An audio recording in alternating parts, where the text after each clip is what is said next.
अखण्डमण्डलाकारं व्याप्तं येन चराचरं तत्पदं दर्शितं येन तस्मै श्रीगुरवे नमः। संसारदावानललीढलोकत्राणाय कारुण्यघनाघनत्वं प्राप्तस्य कल्याणगुणार्णवस्य वन्दे गुरो श्रीचरणारविन्दं।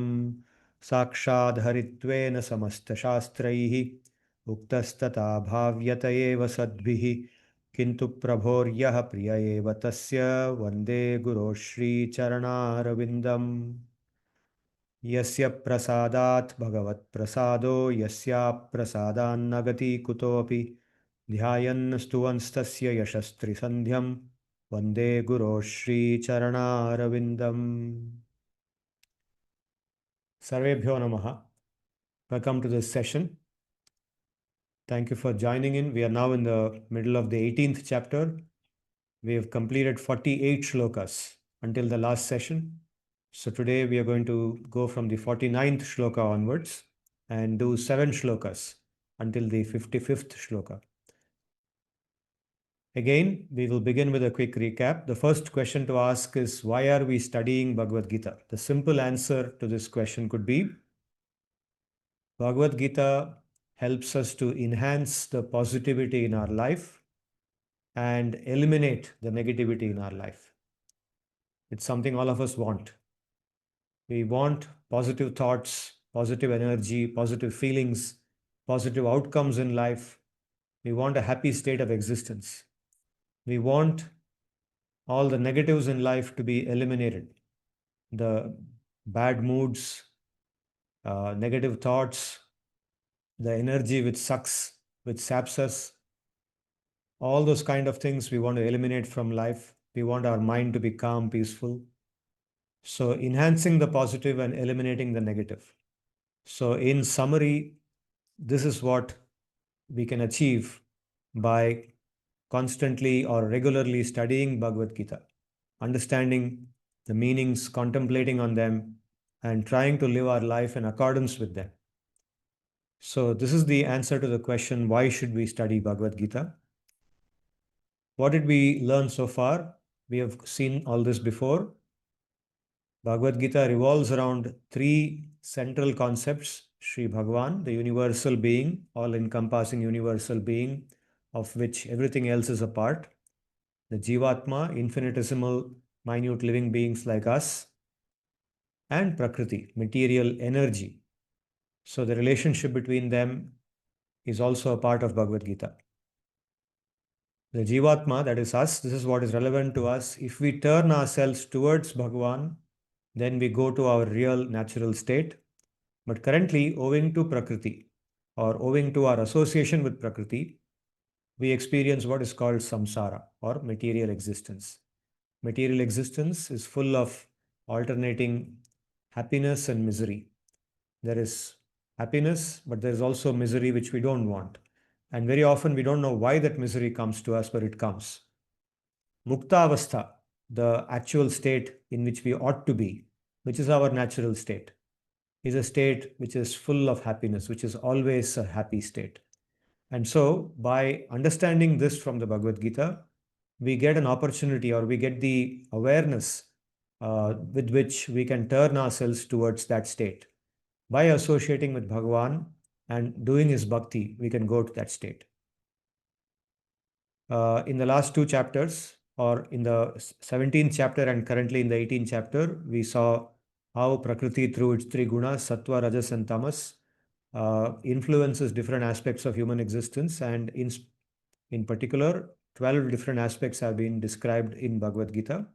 These are the 12 aspects, and using them we can understand how to elevate ourselves to what is known as Sattva Guna. To always be under the influence of Sattva Guna, eliminate Rajas and Tamas from our life, could be a very practical and useful goal to pursue, by which we can be always happy. We also saw this table in which we understood how along 4 dimensions of our life, Sattva, Rajas and Tamas, the 3 gunas of Prakriti, influence us. By looking at this, we can understand where we are currently and how we ought to move ourselves towards being in sattva. Sattva is where we would like to be. Sattvic living is what we would like to practice in our life. In the very last session, we looked at how svabhav is our inherent nature, the natural inherent nature with which we are born in this world and which develops as we continue living in this existence. So that influences or is influenced by both ways, by the three gunas of Prakriti, and it's recommended in the Dharma Shastra that uh, our occupations should be aligned to our swabhav, because swabhav determines the kind of gunas that we are in, and or is determined by the kind of gunas that influence us.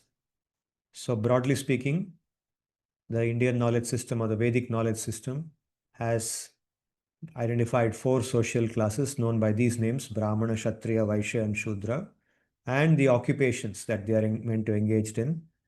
Even if these terms are not used, these occupations, these four predominant occupations are present in any society, and they are required to run society, right? And therefore, understanding how the influence of the gunas are actually the shaping factors for success in these occupations is important for us to align ourselves appropriately. So essentially what Bhagavad Gita says is not that everybody should try to become a Brahmana. It says everyone should try to become Sattvic and get rid of Sattva, get rid of Rajas and Tamas. But it doesn't say everybody should now become a Brahmana. They should become, uh, they should develop the qualities of a Brahmana, but it's not that they should do the occupation of a Brahmana. That's because all the four occupations are required. So we see so many examples in the Indian knowledge system. For example, the Pandavas. The Pandavas are actually under a high influence of sattva, right? They are actually beyond rajas and tamas. They are actually in a state of pure sattva. They have very high, or you can say very evolved spiritual consciousness. They are conscious about Bhagavan. They know Bhagavan as Bhagavan, and they have an intimate association with him. But even though they are like that, and they can be, you can say, they're probably more spiritually elevated than even the Brahmanas present there. They are still known as Kshatriyas because they are assigned to that role of being a Kshatriya. So they are born as Kshatriyas in that particular Janma. They are given that birth, and therefore they play the role of Kshatriya. They do the responsibilities of Kshatriyas, and they have that ability as well. They are born in the Jati of a Kshatriya. Therefore, even without tampering with occupation or varna, one can elevate oneself to sattva guna, get rid of rajas and tamas, continue to perform one's varna related occupation, and attain perfection, spiritual perfection. That way, society remains stable and we also attain the perfection that we want. And Karma Yoga is the process that is first prescribed in the Bhagavad Gita before it comes to Jnana Yoga and Bhakti Yoga. And today we will understand how Karma Yoga, when performed sincerely, eventually makes one eligible to perform Jnana Yoga. Why is that? So, the desired fruit of Karma Yoga. So, what is meant by Karma Yoga? We have discussed this many times, but just for a refresher, Karma Yoga means Karmana Yoga or Karma Bihi or Karmaihi. You can say Karma Bihi Yoga, not Karmaihi, sorry. Karmana Yoga, or in plural, Karma Bihi Yoga, through our karma, through our designated occupational duties, we can do yoga. Yoga means what? Connecting with that Supreme, connecting with our real natural self, the Atma, and connecting with Paramatma, who is a part of the Atma, who is inside the Atma all the time. So, connecting with God, connecting with that universal being, connecting with Bhagavan, connecting with Paramatma is called yoga. The process of connection is also called yoga. The state of being connected is also called yoga. Yoga is used in both senses. So, by doing our occupational duties sincerely and without craving for the fruits, not deriving motivation by contemplating on the fruits of the activity, but by doing our duties sincerely with detachment from the fruits, attachment to that goal, attachment to the goal that I should be connected with Bhagavan. I should realize my true self.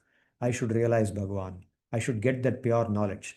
Thinking like that and doing our duties sincerely without any deviation, without doing anything adharmic, not in accordance with dharma, one eventually develops what is called as chitta shuddhi. This leads to chitta shuddhi. Chitta shuddhi means what?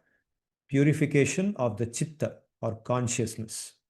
Okay, Bhagavad Gita is all about purification of consciousness. Whatever is advocated in the Bhagavad Gita, the intention is to purify our consciousness. What is meant by that? Simply removal of all negativity, removal of all the thoughts in our consciousness which actually degrade us, which trouble us. Let's take a simple example. Take the example of a feeling like jealousy or envy. Okay. So, when do we feel jealous? Okay. All of us experience or we have experienced in the past jealousy. So when does jealousy come? Jealousy comes when somebody else gets something that we desire to get in our life. Somebody gets it ahead of us, or somebody gets it more than us. For example, let's say we are working in a job and someone else gets a promotion that we are actually aspiring for. Okay. So we see them getting that promotion, and the promotion implies that now they are in a more powerful position. They have better salary, obviously. They get probably 1.5 times the salary that they've been getting so far. They get more power, they get more perks, they get better respect among the peers, and they are now in a better position to get further promotions than we are. So, looking at that, because we also aspire for promotion, we feel jealous. And when jealousy comes, it actually makes us do things which are not good for us, which we probably we start doing things which may harm not only others but us also. Okay, we may spread gossip about that person. We first of all feel stressed even before we spread gossip. There is stress in our mind. There is discontentment. Why did that fellow get promotion? Right. So you see, the discontentment is coming not because something wrong happened to us. We have not got demoted. Okay, we have not been demoted. We are still in the same position. All the perks and salary that we have been getting all along is still with us. Nothing has gone. And nobody has said anything negative about us. But looking at somebody else's success, we have now become disturbed. Okay, you see how illogical it is. Why should it disturb us? Something is happening to the other person, whether it's good or bad. Why should it disturb us? It shouldn't, right? But it's now doing that. Why? Because there is something called jealousy inside us. So, this is what is meant by chitta shuddhi, getting rid of that jealousy, coming to a state by which we no longer feel jealous when the other person gets promoted, or the other person buys a new car, or the other person gets some object of happiness which we wanted to have, but we didn't get so far, right? So you can see how the goal of karma yoga.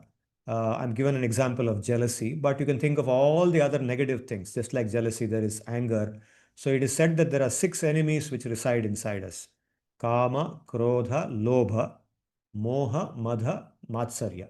Kama, krodha, lobha, moha, madha, matsarya, shad ripavaha. 6 enemies. Kama means the strong craving for sensual enjoyment, material enjoyment, that is that degrades us. Then krodha, anger, when that doesn't come. Then lobha, the greed for more of that, more and more, even after attaining it. Let's say kama is satisfied, there is no krodha, but lobha comes, means I want more. I'm not happy with this. I want even more because somebody else is getting more, whatever reason. Kama, Krodha, Lobha, Moha, Madha, Matsarya. Moha means the feeling of delusion, delusion, thinking of something that is wrong as right, thinking of something that is right as wrong, delusion, Moha. Mada, madness. Madness means doing something that is completely arbitrary, something that people will say crazy, that's completely inappropriate. Okay, and Matsarya means hatred or envy towards the other person. Okay, all of this build up. So these are called 6 enemies, and Chitta Shuddhi involves getting rid of them. So by doing Karma Yoga, the practice of Karma Yoga enables us, because it creates that awareness in us that these things are wrong and there is something far higher which is good for us. That is Bhagavan, the qualities of Dharma, which he is advocating. Uh, so by practice of karma yoga, which involves cultivating that awareness, chitta shuddhi happens. And by chitta shuddhi, we become aware of the jnana that resides inside us. This is called atmavalokanam, or you can say jnana anubhava. Jnana is an experience. You experience that jnana. Okay, jnana is not theoretical knowledge. It is initially theoretical. Initially, when we talk about it, yes, we come to know that there is something like this. But when we actually experience it, right, it's called aparokshanubhava. Means what is paroksha, what is not visible right now becomes visible, becomes actually experienced. Okay. It's like somebody tells you that there is a sweet known as rasmalai. Have you tasted it? You'll say, no, I've never tasted something by that name. Okay. It's very good. It's exotic. You should really have it. Somebody tells this. So then we become aware that there is something like that because we trust that person. Then one day somebody actually gives us rasmalai and we taste it. And then what was actually theoretical becomes actually practical, becomes experienced. We experience what we knew theoretically. Okay, so this is what happens by the persistent practice of chitta shuddhi and through karma yoga. We actually experience that jnana and that actually lights us up completely. And it's not an overnight process. It's not something that suddenly happens. It's not black and white. It's not like suddenly switching on the bulb. It is something that happens gradually. Chitta Shuddhi happens continuously, and as it happens, we experience this in small bits and increments. And that gives us more faith, or that gives us more conviction that there is something in this process. Okay, and that's how we make progress. And so eventually, Karma Yoga leads to the initial traces of jnana. But then that's only the initial, it's like the dawn, or during the dawn, you just see the initial light of the sun. Even before you see the sun, you see the initial light of the sun. And then you immediately know that the sun is about to rise. And so you look forward to the sunrise. And then suddenly the sun rises. And when the sun rises, as it goes up, okay, the beautiful sun goes up, goes up, goes up, the day becomes brighter, brighter, brighter, brighter, and the whole world is filled with light. Everything is so clearly visible. Absolutely no darkness anywhere, right? So this is how the beginning of jnana inspires a person to pursue that even more stringently or even more committedly, even more sincerely. And that is the beginning of the process of jnana yoga. Jnana yoga begins there. So karma yoga creates the grounds for the practice of jnana yoga. So if somebody says, I want to practice jnana yoga, they should first have enough chitta shuddhi and at least taste that initial rays of jnana, initial the presence of jnana. Unless they do that, they are not ready for jnana yoga. And that is why initially in the third chapter, Sri Bhagavan condemns somebody who wants to say that, who says that I want to just sit and contemplate. He condemns that because he says it's not possible, because your mind will keep going here and there. You will want to do this and that. But once somebody has done karma yoga, then he says in the 17th verse of the third chapter, Yastu atmaratireva syat atmatriptascha manavaha atmanyeva cha santushtaha tasya karyam na vidyate. When somebody reaches a stage of atmatriptihi, atmasantushtihi, atmaratihi, atmaratihi means deep attachment to the self, and atmatripti, complete contentment within the self, and experience of joy inside. Then he says, Tasya karyam na vidyate. Such a person can say that now I can retire from my occupational duties and I can actually sit and contemplate. My mind has reached a stage where it is completely undisturbed, and I can now really dive into that jnana inside me and discover that jnana. So now, keeping this background in mind, we are going to understand today's 7 shlokas. Okay, so as we go through the 7 shlokas, you will see the connection between karma yoga and jnana yoga. The 49th shloka of the 18th chapter is as follows. Asakta buddhis sarvatra jitatma vigatasprihaha naishkarmya siddhim paramam sanyasenadhigacchati. Asakta buddhis sarvatra jitatma vigatasprihaha naishkarmya siddhim paramam sanyasenadhigacchati. He says, asakta buddhihi. Asakta, asakti shunya, buddhihi, intelligence. Asakti means attachment. Asakta means detached. Asaktihi means attachment. Asaktaha means detached. So, anasaktihi is asaktaha, one who is detached. One whose intelligence is completely detached from material existence. Such a person, sarvatra means all aspects of material existence. Jitatma, jitaha atma yena saha. one whose self has been conquered, or one whose mind has been conquered. The urges of the mind and the senses have been conquered. They are no longer dragging him here and there. Normally, the mind drags us here and there. I want to eat this, I want to taste this, I want to see that, I want to experience this, I want to say this, right? So there are so many urges that are dragging us here and there. In the book known as Upadeshamritam, it's a very beautiful book. It just has only 11 shlokas by Rupa Goswami. It's called Upadeshamrita. And the very first shloka of the Upadeshamrita is Vacho Vegam, Manasa Krodha Vegam.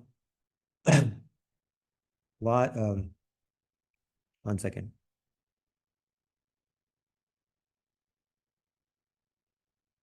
I'll just recollect that shloka.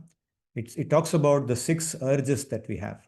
Okay, the urge to speak, the urge of the mind, the urge of the different organs in the body, like our genitals, the urge of the tongue, jihva vegam, manasaha, krodha vegam, the urge of anger, right? Vacho vegam, manasaha, krodha vegam, jihva vegam, udaropastha vegam, etan vegan, yo vishaheta dhiraha sarvamapi imam prithvim sa sishyat. He says, a person who has conquered these six urges, the urge to speak, vacho vegam, manasaha vegam, the urge of the mind to think of this and that. Mind is being dragged here and there.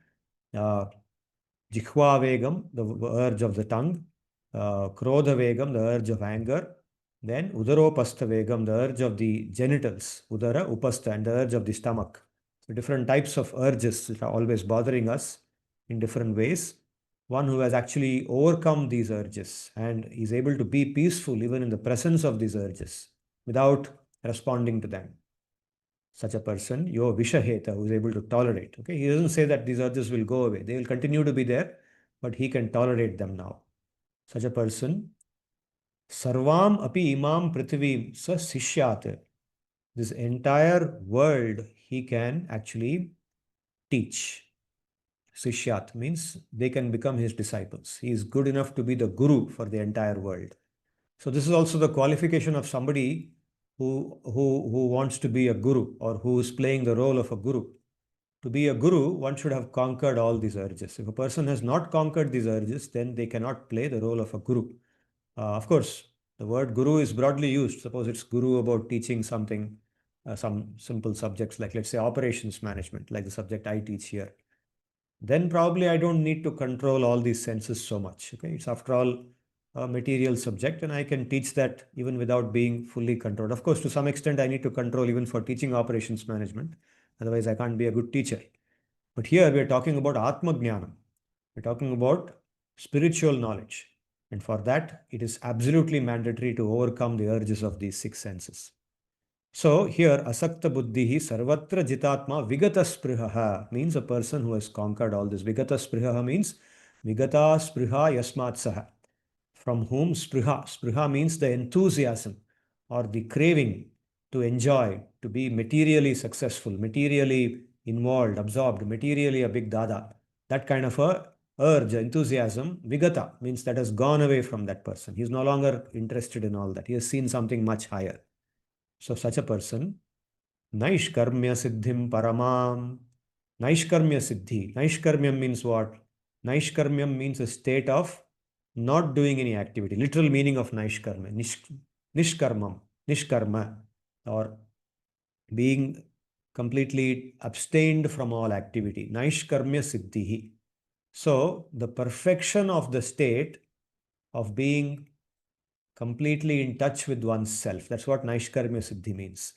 So, the process of Jnana Yoga, the orthodox process of Jnana Yoga, involves complete abstinence from all occupational duties, or normal occupational duties and other responsibilities like family responsibilities, etc. Completely abstaining from them. Why? Because one wants to devote oneself completely to absorption in the self. One can sit, one at that stage, because one's mind is completely pure and has become internally tranquil. One is able to sit, or whatever, sit or stand or whatever, but devote one's mind completely, in complete absorption on that self, on the knowledge of the pure self, on the state of the pure self, on the nature of the pure self, and contemplate.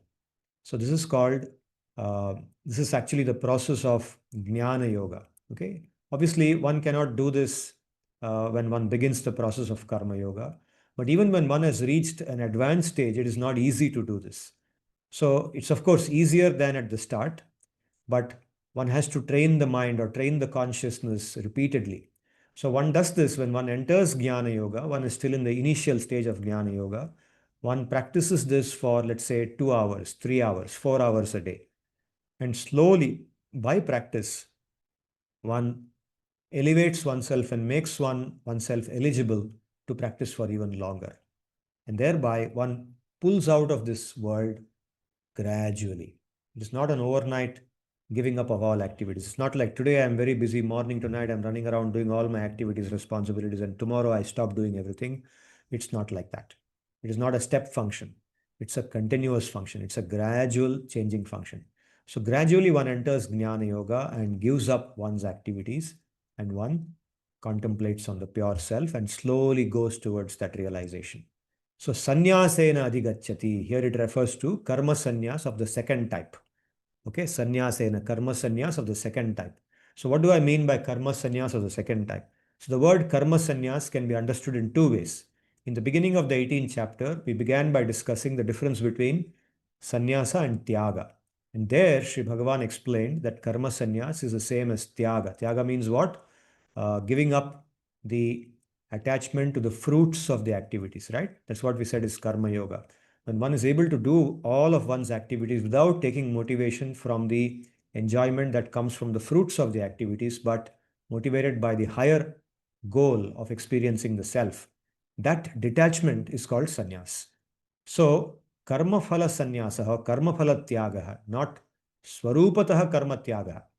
This is what Sri Vishwanath Chakravarti explains, that it's not swarupatah karma tyagaha, it is karma phala tyagaha, means attachment to the fruits of the activity. That is being given up. And that is called prathama karma sannyas. That is the first type of karma sannyas. And that is what should be done in the course of karma yoga. But now, when somebody has reached the stage of jnana yoga, then they are ready for the dvitiya karma sannyas. And that is what is referred to in this shloka. Sannyasena naishkarmya siddhim paramam adhigacchati. He is able to understand, he is able to experience that naishkarmya siddhi through sannyas, karma sannyas, by abstaining from all their activities. Now going forward, siddhim prapto yata brahma tathapnoti nibodhame समासेनैव कौन्तेय निष्ठा ज्ञानस्य या परा सिद्धिं प्राप्तो यथा ब्रह्म तथाप्नोति निबोध मे समासेनैव कौन्तेय निष्ठा ज्ञानस्य या para. So he says siddhim praptah, one who has reached that siddhi, that naishkarmya siddhi, means he has realized jnana, he is able to contemplate. The basic jnana has come, the sunrise has happened, and now he is ready for making deep progress. Okay, he is ready to make the deep dive. Okay, yata brahma tatha apnoti. So yatha brahma apnoti tatha me nibodha. How such a person can now attain Brahma. So Brahma, as I've told you before, refers to Sri Bhagavan, that universal being. It also refers to the Jivatma. The Jivatma and Paramatma are two distinct entities. Although everything is included in Bhagavan, still the Jivatma has a distinction. So both Paramatma and Jivatma are referred to by the term Brahma. Brahma, actually the word Brahma, where does it come from? It comes from the word Brihat.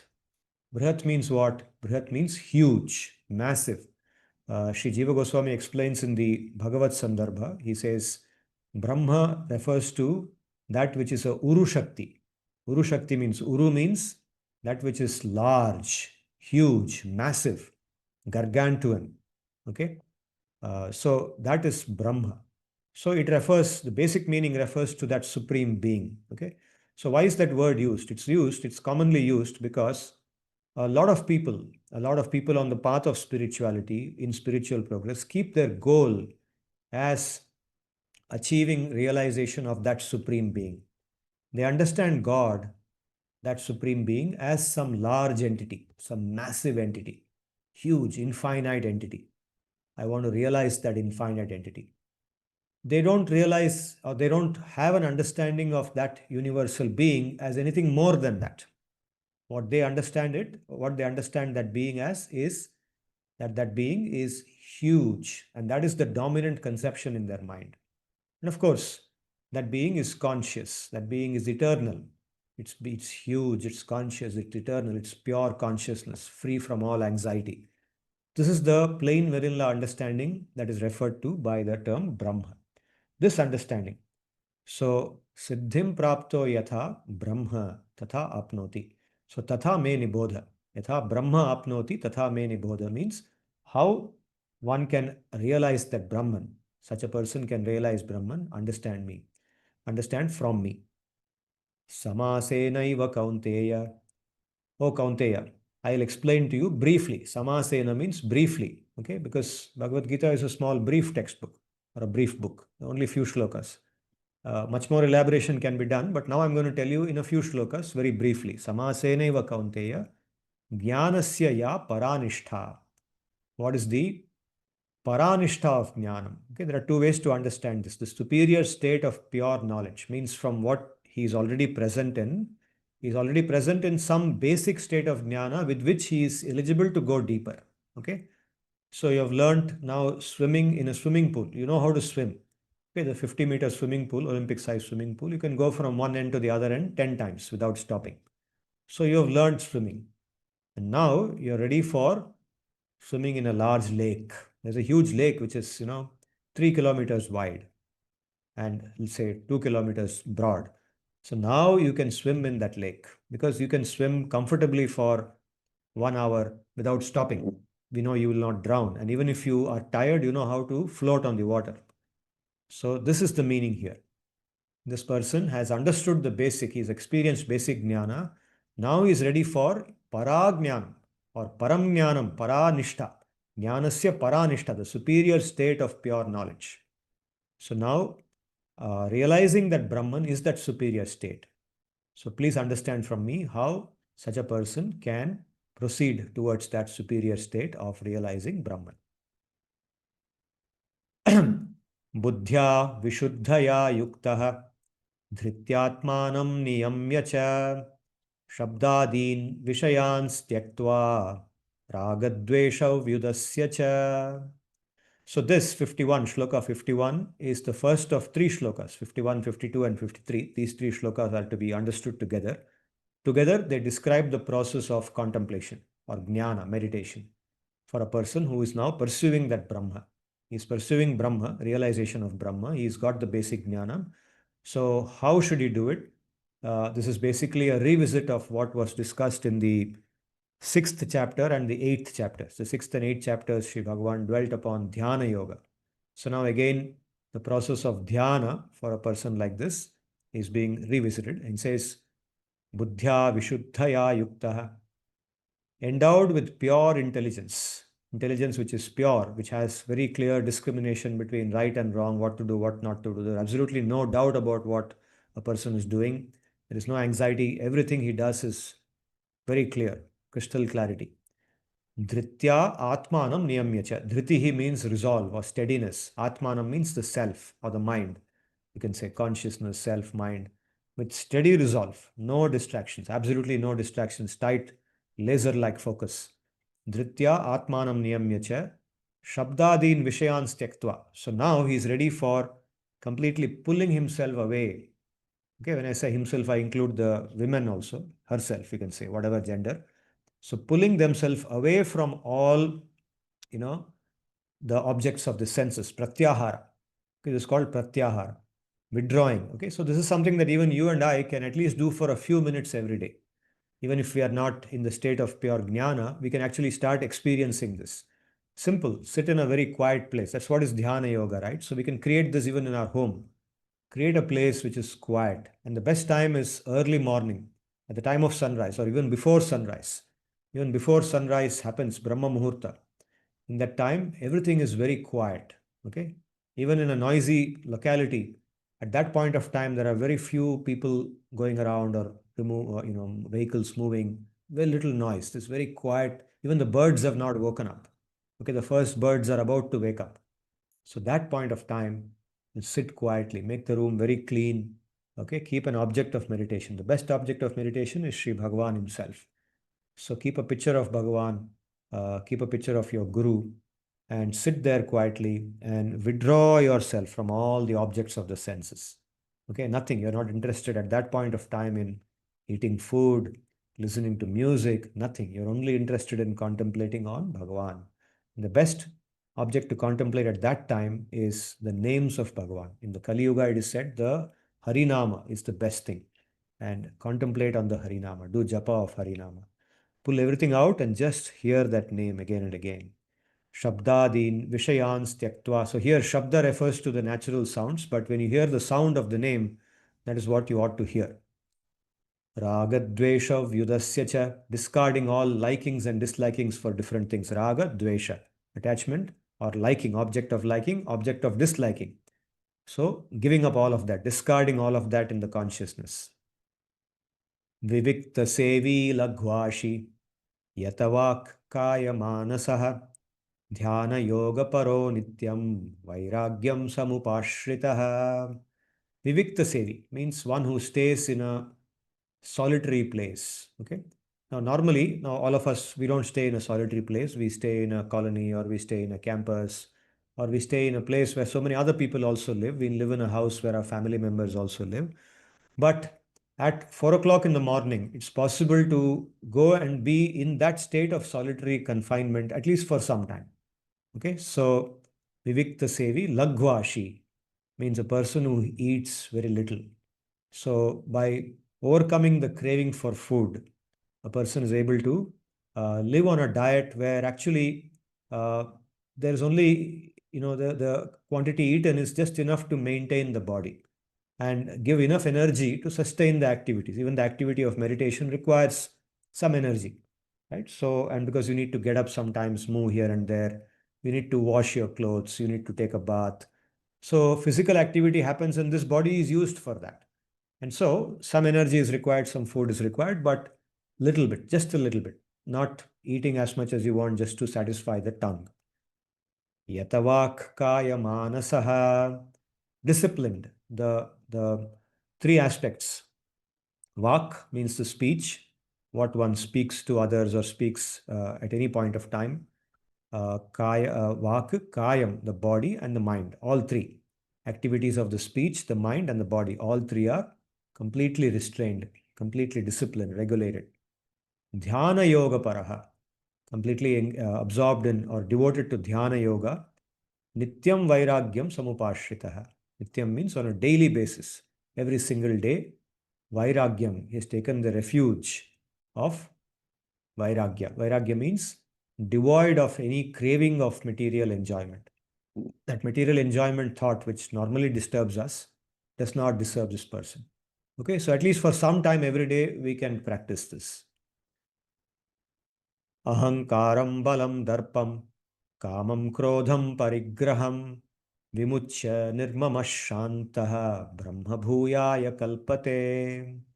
So he concludes the three shlokas with this shloka. Ahankara, the false ego, the ego that I am this, I am that.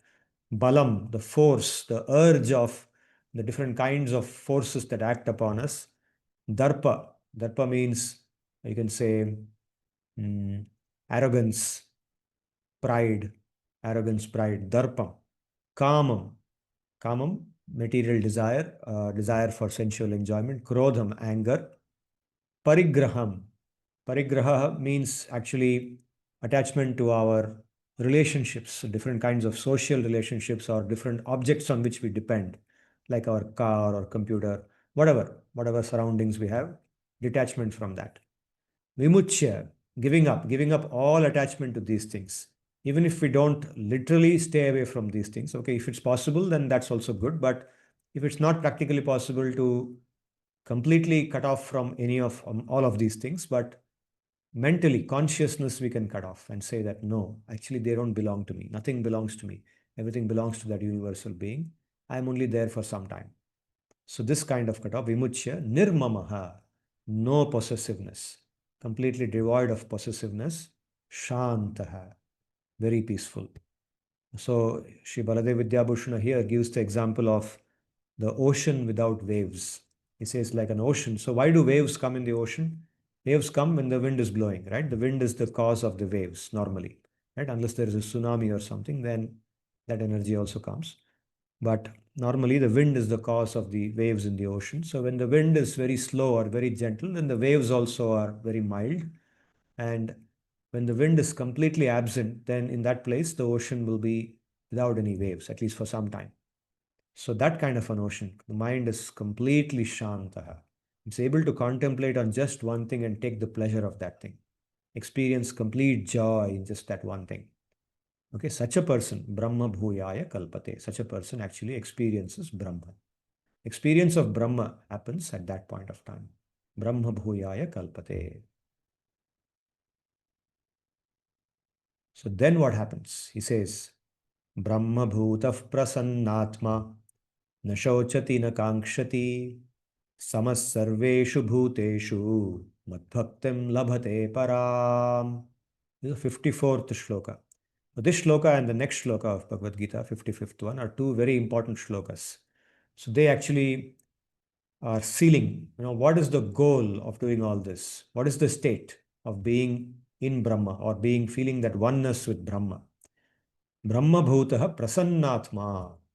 Such a person is prasannatma. He is experiencing you can say, relentless happiness, relentless joy. That happiness, even if you say, I don't want happiness, you can't do anything about it. That happiness is flooding you.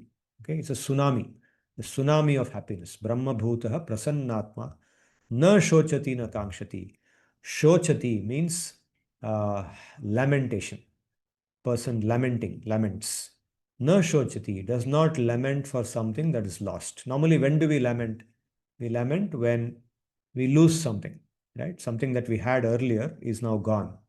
So, in this state of happiness, for somebody who's experiencing this flood of happiness inside, if they lose something, let's say something is gone from them, something that they had, something that was dear to them earlier in their life, that is lost. For some reason, it's taken away from them. Nothing happens. That flood of happiness is so powerful that they don't feel anything about that loss. Similarly, na kankshati. Kankshati means hankers. He neither hankers for something that he doesn't have. Okay, he may see somebody getting a promotion, somebody buying a new car, somebody going to a party and dancing their, head off, whatever. But this person is experiencing so much happiness inside, it doesn't crave for any of those things, right? It's fully pleased inside. And samas sarveshu bhuteshu. In that state, one is able to see all living beings. So bhuta, the word bhuta here or bhutam can be understood as referring to living beings or as understood to referring to material elements. Both can be used. So one is samas sarveshu bhuteshu. He is completely in equanimity, or he sees all living beings equally. Okay, there is no higher caste, lower caste, this religion, this country, that country, nothing. Every living being, human being, animal, elephant, insect, dog, everything is the same because there is one Jivatma there. He sees that Jivatma. Of course, it's not like he has become blind and he can't see the body. When he sees an elephant, he sees an elephant. But he sees more importantly than the body of the elephant is that Jivatma, just like me, is residing there. Similarly, when he sees an insect, of course, he can see the insect like you and I can see the insect also. But he can see the Jivatma in the insect, which you and I may not be able to see. He's able to see that. He's able to clearly connect with that Jivatma and say that, look, what is there is also like me only. It is that same Brahma which is present there.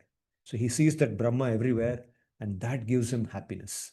And samha sarveshu bhuteshu, and in that state, mad bhaktim labhate param. This is very, very important. Mad bhaktim labhate param. Mat param bhakti. Mama param bhaktim labhate. Mama bhaktim labhate. Kidrishim bhaktim param bhaktim labhate. My supreme bhakti, he gets that bhakti at that point of time. And that is even superior to jnana. Okay, after getting the state of connection with Brahma, that oneness with Brahma, he obtains my supreme bhakti. Okay, what does it mean? It means that he becomes ready for that. The path of karma yoga plus jnana yoga, now he is ready for bhakti yoga. His realization of Bhagavan is now begun. His realization of Bhagavan is begun with the realization of Brahma. So, like I just explained, people who aspire to achieve Brahma normally think of that universal being as something that is massive, something that's full of knowledge, something that's full of pure consciousness, full of happiness. And so now they've experienced that state. So now they're ready for bhakti. Bhakti, what is meant by bhakti? Bhakti, how is bhakti different from all this? Bhakti is a state of seva. Bhakti is, you can say, synonymous with seva bhav. And both Sri Vishwanath Chakravarti and Sri Baladev Vidyabhushan, they point out that actually bhakti is present in everything. Unless there is bhakti in everything, that thing cannot be successful. Okay. So how do we understand that? Okay. Now let's say that somebody is doing something in life and he's earning a salary. He's not doing any bhakti. Where is he doing? He's not going to a temple or he's not going and singing songs. Bhakti means singing songs, no?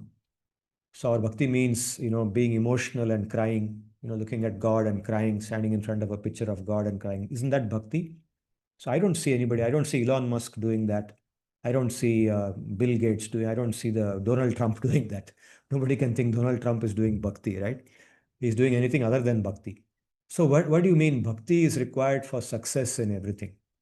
So bhakti is required for success because bhakti refers to seva bhav. Bhakti doesn't refer to standing in front of God and crying or singing songs. That is not really the understanding of bhakti. Okay, somebody who has bhakti may also do that, but it's not that that is what is meant by bhakti. Bhakti means seva bhav. Seva. What is seva and what is seva bhav? Seva in its purest sense means doing something for the pleasure or happiness or for the welfare of another person, other living being, without expectation of anything in reciprocation. That is the perfect understanding of seva. But even without that perfect form of seva, just doing something for somebody else is also seva. Like we talk about seva in business. In the context of business, what do we say? Like you go by let's say take a flight, okay? You go by Indigo or Air India, whatever. At the end of the flight, you will hear an announcement saying that the crew, the staff, they thank you. They said, we are very happy that you traveled with our airline today and we look forward to doing seva to you. आपकी सेवा के प्रति आकांक्षा करते हैं, something like that they say, right? We want to do seva to you again. So what do we mean by seva? What do they mean by seva? What they mean is that, look, we want to, like, basically, our interest is really to make some profit, and we want to make that profit by offering this kind of a service to you, because we know that you want to travel, and look, it's an exchange.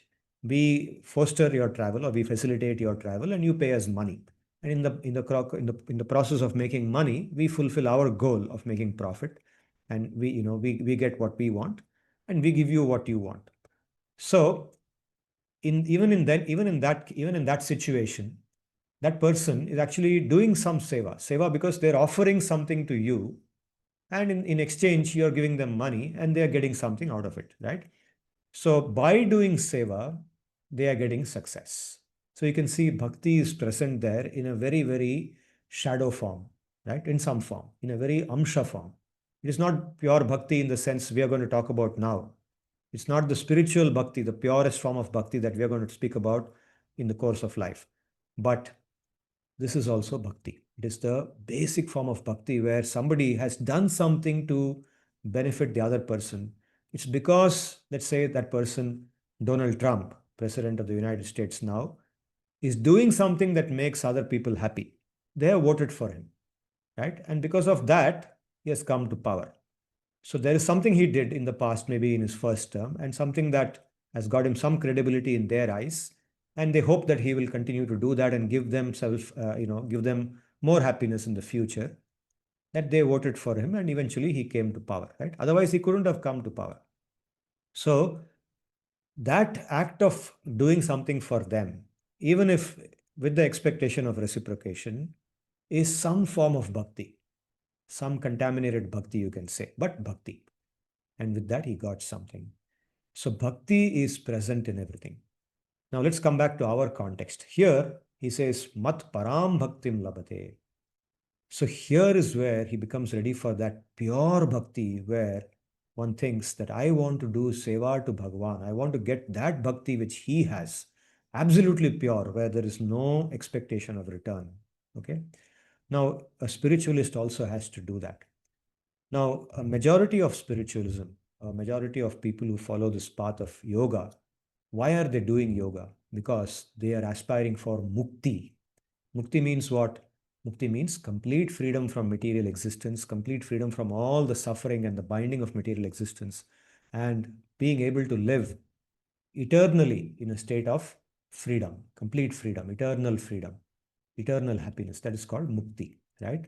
Now, bhakti is done by people because they realize that only if they do bhakti, develop that mentality of seva, they will get mukti. Without bhakti, mukti is not possible. Just like I gave you the example of in the business world, in the material world, in the political world, some form of bhakti is required for success in that world. Similarly, even for getting mukti, bhakti is very essential, and that form of bhakti is much more pure. It is much purer than the bhakti that we see in the business world, in the material world.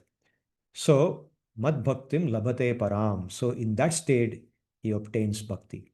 That bhakti was already present in that person in some contaminated form, but now he is ready for that param bhakti. He is ready and he now turns to that bhakti. Labhate means obtains, or rather, he turns to it. He starts adopting that bhakti. He performs bhakti. So, even in the Ashtanga Yoga process, when one reaches the stage of samadhi, that oneness with Brahman, they perform bhakti. Without that bhakti, they cannot get mukti. They cannot get that permanent freedom. So, this is what the 54th shloka is telling us. And now is the climax, the 55th shloka. What does it say? Bhaktya mam abhijanati yavanyaschaस्मि तत्त्वतः ततो मां तत्त्वतो ज्ञात्वा विशते तदनन्तरम् भक्त्या माम् अभिजानाति यावान्यश्चास्मि तत्त्वतः ततो मां तत्त्वतो ज्ञात्वा विशते तदनन्तरम्. He says, Bhaktya, by bhakti, Mam, me, Abhijanati, knows me. Abhijanati means knows me comprehensively. Yavan, as much as I am. Yavan means as much as. Yah, cha asmi, who I am, as much as I am, what I am. Tattvataha, factually. By the performance of bhakti, one gets to know me comprehensively, as I am, exactly as I am, factually. Through bhakti, one knows me factually, who I am and how I am, what I am, all my qualities. Tato mam tattvato gyatva. Thereafter, okay, tataha, by this, tattvato gyatva, vishate tadanantaram. Tadanantaram vishate. Thereafter, after knowing me as I am, one enters into me. Vishate tad anantaram. One enters into me. This is the actual perfection of life. Okay, that is now indicated in the 55th shloka. Enters into me. Okay. Earlier in the 11th chapter, Sri Bhagavan had said, after showing Arjuna the universal form, the Vishwarupam, he showed the entire Vishwarupam, and Arjuna got completely scared, disturbed by that, and he said, please stop this. I've seen enough now, stop this movie and come back to your normal form. So Bhagavan agrees for that, and then he comes back to his normal form. First, he shows him the four-handed form, and then he comes to the two-handed form. He shows him that form. And then Arjuna is now calmed down. He calms Arjuna down. He says, relax. I didn't want to show you the Vishwarupam, but you asked for it, and so I showed you. But now, I'm willing to show you my normal form. This is my normal form. Look at it. And then he says, Bhaktya tu ananyaya shakyah. Bhaktya stvananyaya shakyah. Bhaktya tvananyaya shakyah. Evam vidhorjuna ज्ञातुं द्रष्टुं च तत्वेन praveshtum cha parantapa. He says, by this ananya bhakti, bhakti where there is no other focus other than bhakti. Ananya bhakti means the focus is only bhakti. There is no other process. And ananya means there is no other deity. There is only one deity. That is that Bhagavan. Only Bhagavan. Okay, there is nothing else. He says, by that bhakti, by such bhakti, one can know me completely. One can see me, drashtum, and one can enter into me. One enters me. So this is the perfection. So this can include both the state of mukti, sayujya mukti. So there are different forms of mukti. Most basic of them is called sayujya mukti. Sayujya mukti means the experience of oneness of consciousness with Bhagavan, the feeling that now I am one with Bhagavan in my consciousness. Okay. So here in this, in discussing this shloka, there can sometimes be an alternate interpretation. I'll address that. So the first thing that a lot of people will raise is Vishate, enters into me. Okay, some people give the example of how you take a drop of water, okay, a drop of sea water, let's say, or the water from a lake, and then you put it into the lake. Now, what happens? The drop of water, which was small at one point of time, falls into the lake and then becomes the lake. Now you can no longer distinguish between the drop and the lake. That drop has become one with the lake and its identity. The drop no longer has its own identity. So is that what it means? The answer is no. It doesn't mean that, because Atma can never merge with another Atma.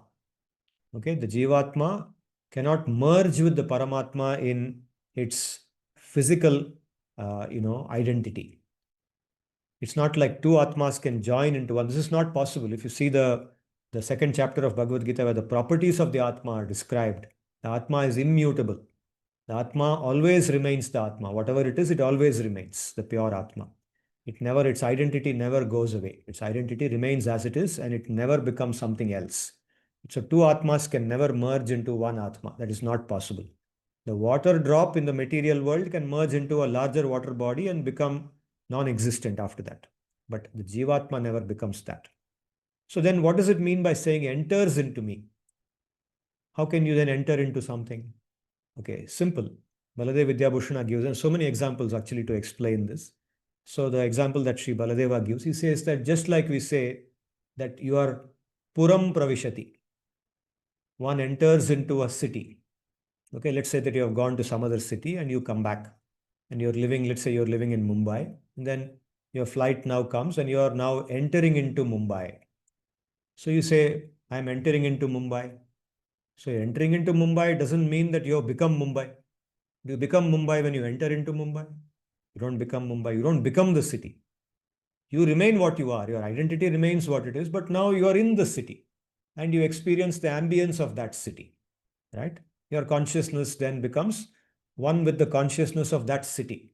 All the sights and the sounds and the smells and the different textures of that city, you will start experiencing that when you enter into that city, isn't it? Similarly, so that's one example. Here, you enter into Bhagavan means your consciousness becomes aligned to the consciousness of Bhagavan. The feelings that Bhagavan has, you feel the same. The way that Bhagavan looks at this world, you look at the world in the same way. The kind of qualities that Bhagavan has, you experience that and you develop similar qualities. The beauty of Bhagavan comes to you. You also become, your body, your nature becomes as beautiful as Bhagavan's nature. Okay? So this is the meaning of saying Vishate. There's oneness of consciousness, not oneness of identity. That understanding is wrong. Another example to also illustrate this, how we use this word enters. Vishate. In English, enters. In Sanskritam, Vishate or Pravishate. Let's say that you develop an interest in something. You develop an interest into a subject. You develop an interest in a personality. Okay, let's take a romantic relationship. Somebody falls in love with another person. So then what do we say? We use a language. Oh, she is completely into him, right? She is completely into him, or he is fully into her. Do we mean to say that the two have become physically one and they have lost their individual identities? Not at all. What we mean is that now, because she's fallen in love with that guy, all the time she's thinking about him. She cannot take his mind off that guy. That's what we mean. Her consciousness is now fully absorbed in that personality. That's what we mean. We don't mean by saying enters or she is gone into him or she is now into him. We don't say that she has become one with him and lost her identity. We don't say that. We don't mean that, right? So that's another example. Similarly, I'm fully into my subject. I've been studying this subject. I'm doing research on emotional resilience. I'm doing research on emotional resilience, and I've been reading papers on emotional resilience. I've downloaded 150 papers. I've reviewed all the seminal papers, all 30 papers I've reviewed now. It took me 6 months, but now I'm thorough with it. I'm completely into emotional resilience. What do I mean by that? It doesn't mean I no longer exist as a distinct entity. It means that now my consciousness, day and night, because my research and my interest in the subject was so much, so intense, that all the time I'm thinking about all the aspects of that topic called emotional resilience. And now I'm fully ready for doing my research, developing my research questions, my hypothesis, my data collection plan, my research design, everything is getting ready, right? Enters into the subject. So that's what it means here. So, tato mam tatvato gnatva vishate tadanantaram. So, by knowing Bhagavan thoroughly through bhakti, tatvato gnatva, knowing him factually, thoroughly knowing about him, one completely enters into him, then one completely resides in him. This is the meaning of bhakti yoga. Bhakti takes us towards this stage. So, even after reaching perfection in jnana yoga, one has to perform bhakti. Without performing bhakti, one does not reach the perfection of life. By performing bhakti, one gets this perfection. Of course, in bhakti also, the perfection of bhakti, there are many different ways in which perfection happens. There are many different shades there. It's not just one plain vanilla thing. There are a lot of shades, and I'll talk about those things as we go forward. But for today's class, we stop with this shloka. Let me just summarize what we discussed and also show you the alternate paths before I close for today. Karma Yoga, we begin with Karma Yoga, but the path of Karma Yoga does not end with Karma Yoga. Karma Yoga leads to Chitta Shuddhi and the initial development of Jnana. And then that makes us ready for performance of Jnana Yoga. Here in this figure, I've shown you, there are two branches. What are the two branches? The first one, the one below, is Jnana Yoga, which is what I just explained in today's class. The other one was something that we talked about in the third chapter, lokas. There, Sri Bhagavan advocates not giving up karma or karma yoga even after reaching that initial stage of jnana. He used the example of Janaka, Maharaja Janaka. He says he continued to do his duty, or the Pandavas, you can say. They are in the stage of this jnana, but they are not going to give up their duty as Kshatriya. They continue to do. Why do they do that? Because yadyad acharati sreshtaha tattadevetaro janaha. When these great personalities, people who are already perfect, who are very mature, they do activities in such a way, other people are watching it. And other people watch it, they will emulate that. So to set an example for others, they continue to do their activities and that benefits society. And that is called loka sangraha. So that is the path, parallel path of Jnana Yoga. So it's not necessary that somebody who has reached that stage, when they are eligible to give up their duties, they should give up their duties. They can continue to do their duties, and Bhagavan advocates that. That is what Bhagavad Gita is about. Bhagavad Gita is not about giving up activities and taking this Dvitiya Sannyas, Dvitiya Karma Sannyas, but the Prathama Karma Sannyas, where one continues to do one's duty, even in the stage of Jnana, and sets a good example for others. And this leads to what I'm calling as jnana plus plus, means more jnana, even better jnana, purified jnana, and that then makes one ready for bhakti yoga. One gets inspired. You can say one is ready for bhakti yoga anytime, but here one realizes that one has to perform bhakti yoga to get perfection, and that gets mukti, and eventually even higher than mukti is prema. That is the pure love, state of pure love, which is possible only through Uttama Bhakti. And now the alternate path, which is going to come later in the Bhagavad Gita, is the path of Bhakti Yoga. So why do Karma Yoga at all? The parallel path that Bhakti Yoga is giving throughout. Okay, from the 7th chapter onwards, this begins. Bhakti Yoga starts. And there, a person can choose to start with Bhakti Yoga.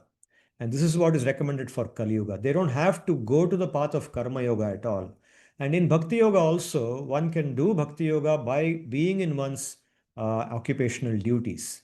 So there also there are many variations. I'm just putting these words: Karma Mishra Bhakti Yoga, Jnana Mishra Bhakti Yoga, and so on. I'll go into all the details later. And Bhakti Yoga doesn't require one to think about jnana yoga, shloka sangraha, and all those things. Jnana comes in the process of bhakti, and one gets mukti and prema.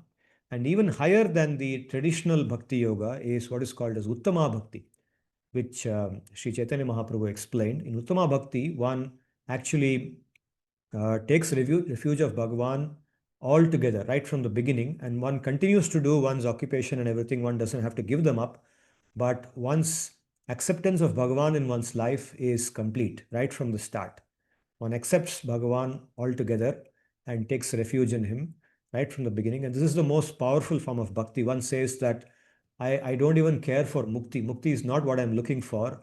I'm looking to do pure seva, where I don't want anything in return except your pleasure.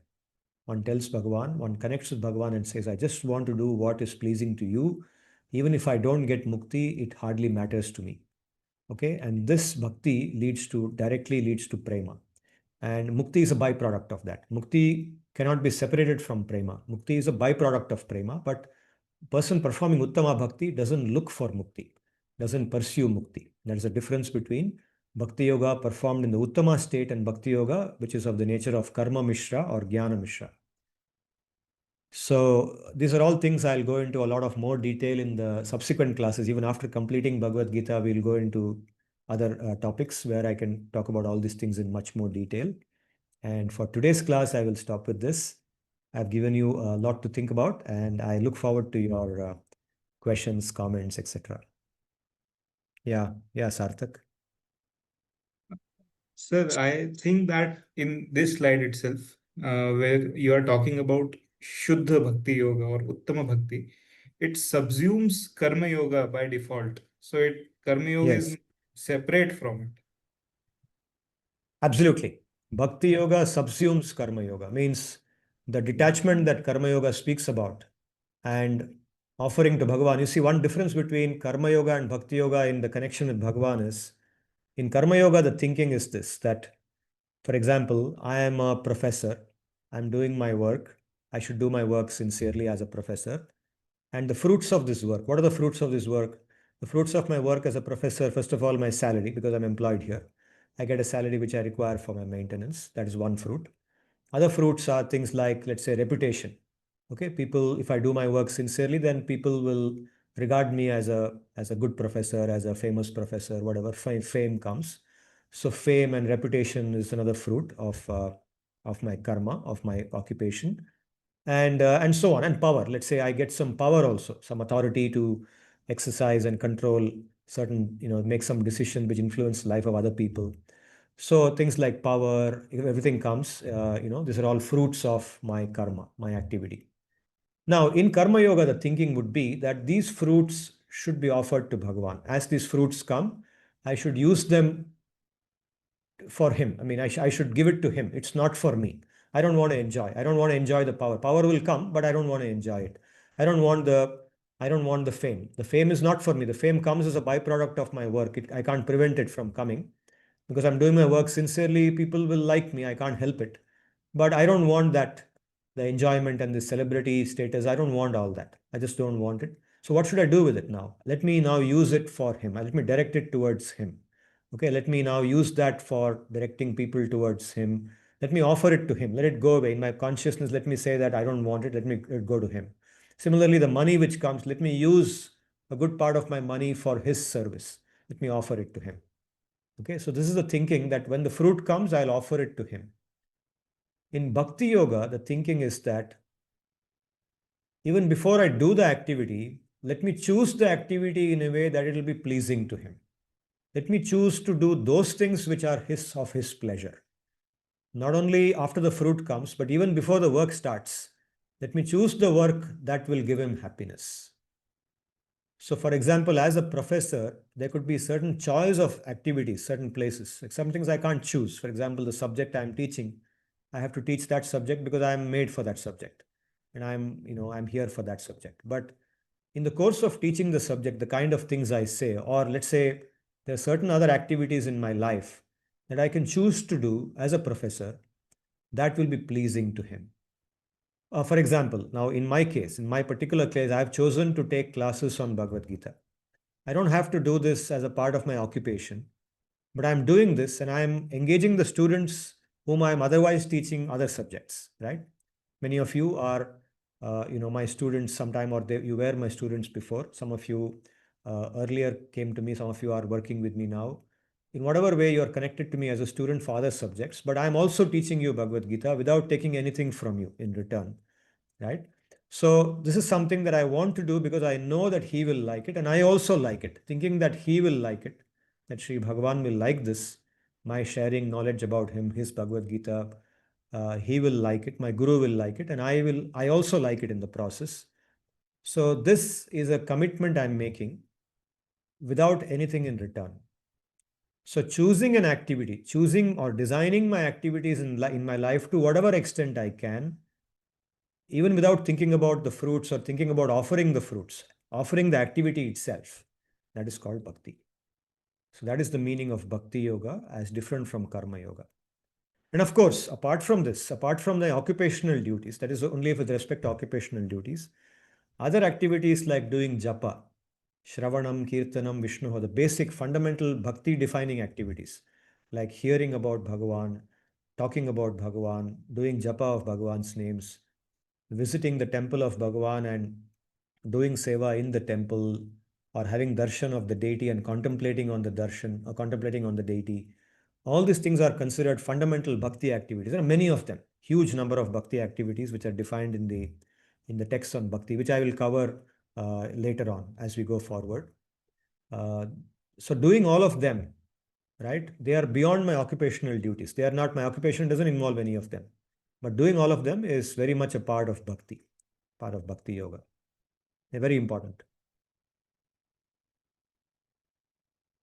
Sarthak, have Yes, I sir. addressed your Yes, question? sir. Yes, sir. Yes, sir. Definitely, sir. So while I understand this perspective as well, can you please highlight what this approach would be? Although very difficult, but what is mentioned in Srimad Bhagavad Gita as well. So there is one shloka as you had taught. Prakritahe kriyamanani gunai karmani sarvashah ahankara vimoodatma kartaham iti manyate. Hmm. So there is a karma because there is this ego or I, that I am doing this. So this kartratvabhiman leads to karma. Hmm. So if this I is dissolved, that okay, I am not the doer, it is the Prakriti which is the doer, I am the witness. Or in Yeah. other way, that I am merely an instrument for the divine to manifest itself. So Shri Bhagavan is in this body to express himself. So that is how I should conduct myself. So how would you bucket these approaches? Yeah. So in bhakti, what happens is this thinking that is part of karma yoga. Basically, in karma yoga, this consciousness is developed, right? I am not the doer. Everything is being done by the other agents of Bhagavan. Bhagavan himself is involved, and other agents of Bhagavan are the ones who are doing it. Of course, Bhagavan is not directly involved in it, but the agents through which he works, the Prakriti, right, which is actually the driving force that is involved. This awareness develops in Karma Yoga. It's consciously cultivated. Now, in Bhakti Yoga, what happens? By virtue of the thinking of Bhakti, because Bhakti Shastra orients us to thinking that everything is being done by Bhagavan only and his Shaktis, automatically that thinking develops. Automatically, as activities happen, as success and failure happen, the person relates everything to Bhagavan's will.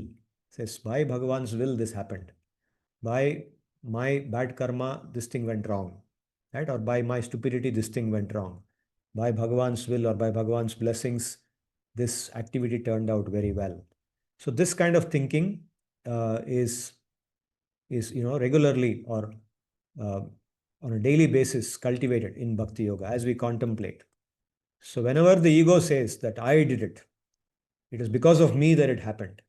Whenever the ego pops up and starts saying that inside, immediately the person who's practicing Bhakti Yoga corrects themselves and says, no, no, no, it's not because of me, because of that.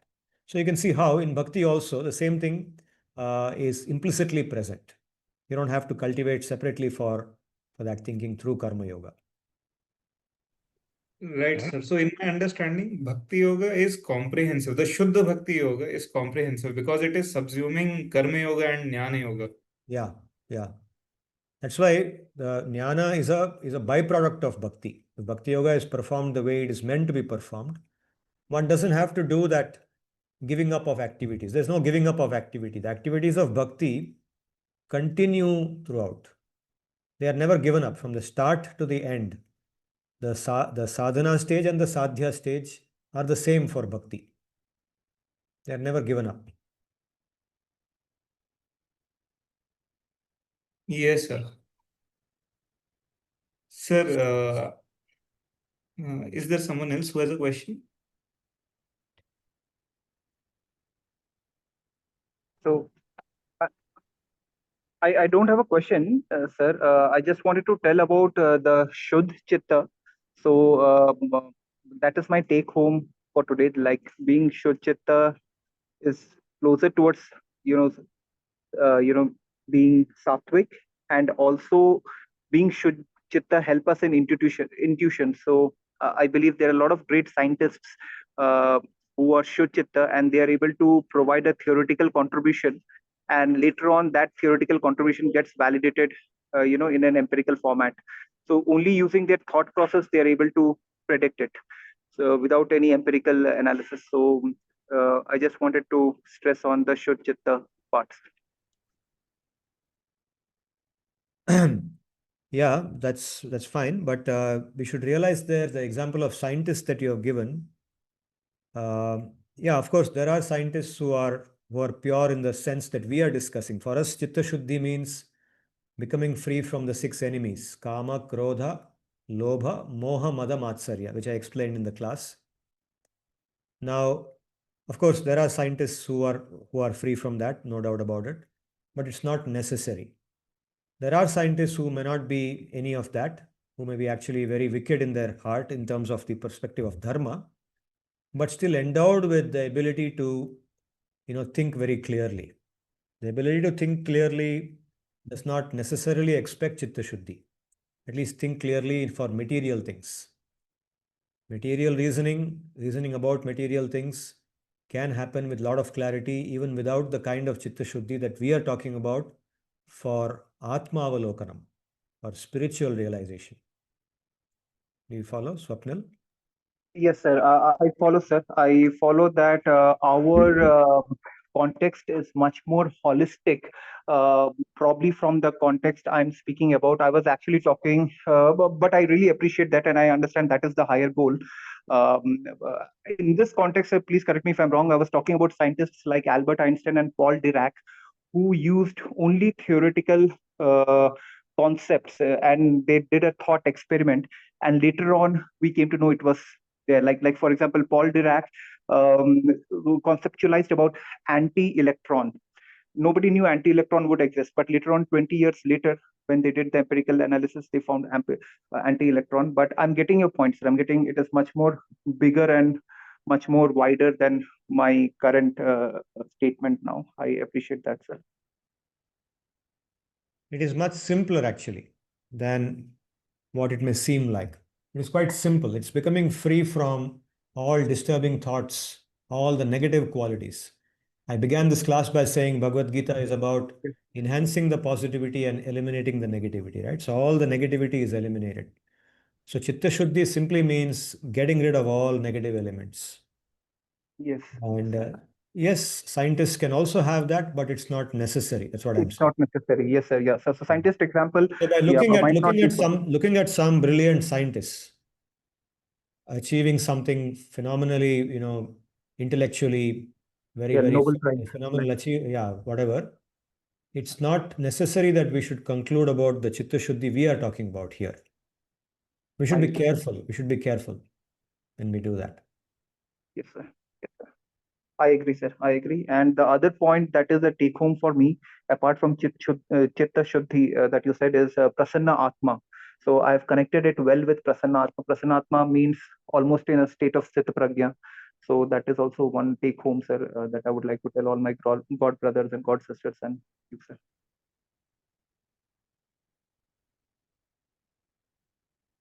Good. Anybody else has any comments, questions?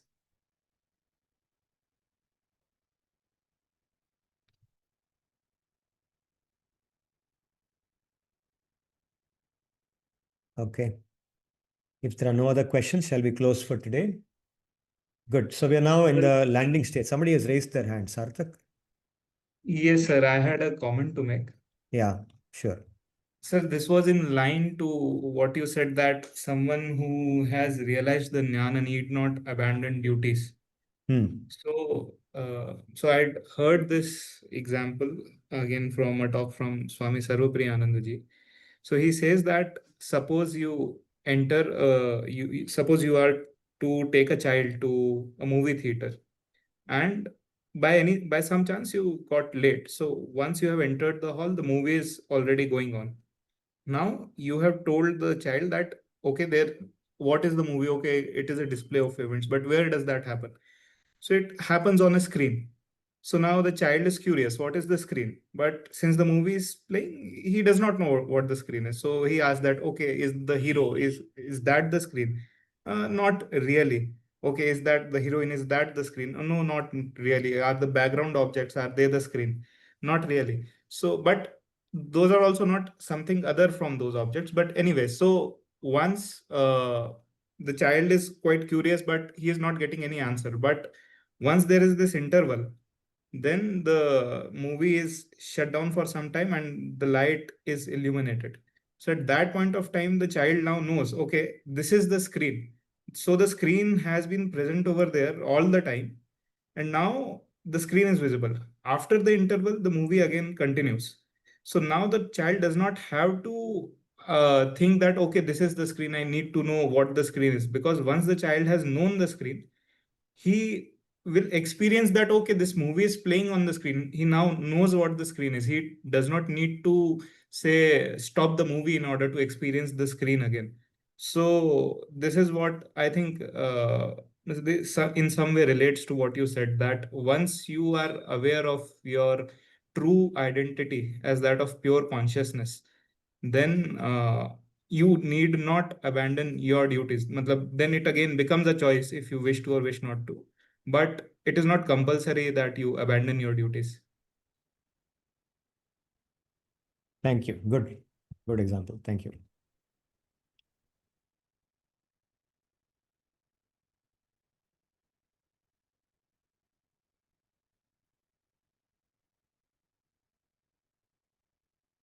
Good. Any other questions, comments? Okay. We'll Sir, I stop for just today. wanted, yes, Sure. Yes, yes. Sarthak, yes. yes, sir. So, is there was the shloka where you explained the position where Sri Bhagwan, when he mentions you enter into me, what he really means. So, sir, that is a very beautiful perspective. I just wanted to also share another example that you had yourself taught me a long back, and that is a slightly different perspective. So, if just sharing this perspective, so from what we discussed was the Achintya Bhedabhed philosophy, but from the Advaita philosophy, there is this Akash, Mahakash, and Ghatakash. So there is this pot which is kept, and within the pot, we say that okay, this is the Ghatakash, and outside the pot, that is Mahakash. But actually, that Akash is the same. It is only an appearance of duality. So once that pot is broken up, you realize that that is only one Akash. So there is no entering or what to say, merging or anything. That has always been one, only the illusion has gone away. So again, what I also take from here, what is in consonance with what we discussed, is that the true reality does not change. As you said, the Atma, since it is immutable, it does not change, but your realization, it changes, and you know the true self. So that is just what I wanted to speak, and want your comments as well on it. Yeah.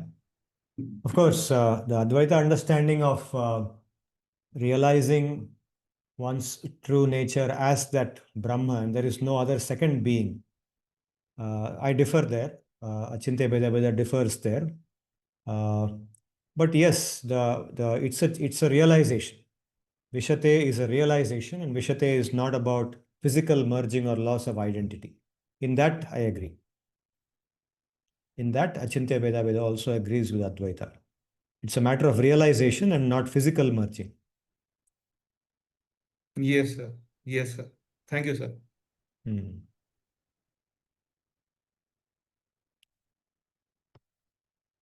Good. Anyone else has anything else to ask? Shall we close for today? Okay, we are nearly at the closing time. So I'll chant the Antyamangalam and please chant the Hare Krishna mantra with me.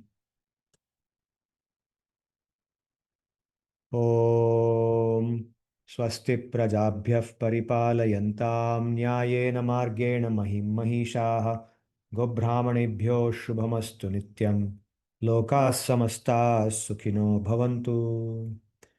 Hare Krishna, Krishna Krishna, Hare Hare, Hare Rama, Rama Rama, Hare Hare, Hare Krishna, Krishna Krishna, Hare Hare, Hare Rama, Rama Rama, Hare Hare, Hare Krishna, Krishna Krishna, Hare Hare, Hare Rama, Rama Rama, Hare Hare. Dhanyavadaha. Thank you for joining, and please ensure that you are there for the next class too. We have 3 more classes left to conclude Bhagavad Gita. Thank you.